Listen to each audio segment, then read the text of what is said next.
Hakim Mahkamah Konstitusi Arief Hidayat curhat di acara Konferensi Hukum Nasional di Jakarta hari Rabu. Arief bilang Indonesia sedang tidak baik-baik saja.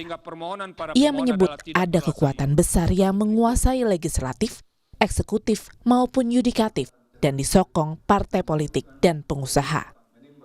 Arief kemudian menyinggung alasannya memakai baju warna hitam.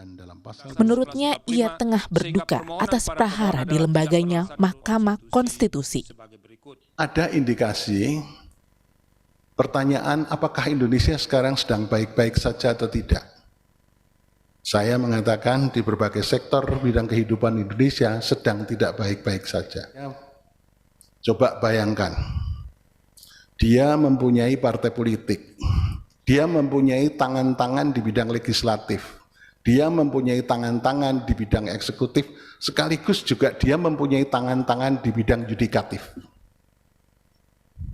Saya sebetulnya datang ke sini agak malu kenapa saya pakai baju hitam, karena saya sebagai Hakim Mahkamah Konstitusi sedang berkabung. Karena dia juga mempunyai partai politik, sekaligus juga dia mempunyai mass media.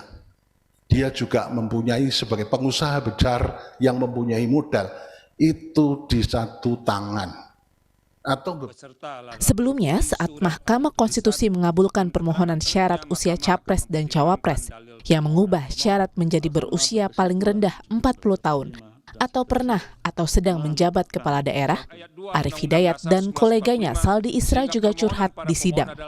Saat itu, Hakim Konstitusi Saldi Isra yang menyatakan pendapat berbeda atau dissenting opinion mengaku merasakan ada yang aneh sebab putusan MK berubah pendirian sangat cepat dari menolak menjadi mengabulkan, terlebih setelah terjadi perubahan komposisi hakim.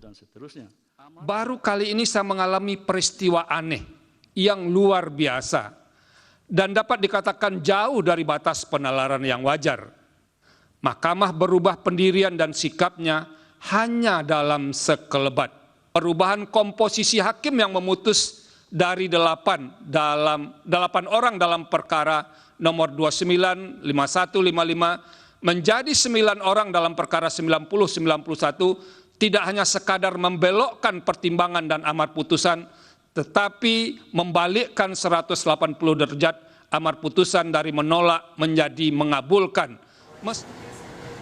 Sedikitnya ada 14 laporan dugaan pelanggaran etik Hakim MK terkait putusan MK mengenai syarat usia capres dan cawapres yang belakangan memberi jalan keponakan Ketua MK Anwar Usman, Gibran Rakabuming Raka, bisa maju Pilpres.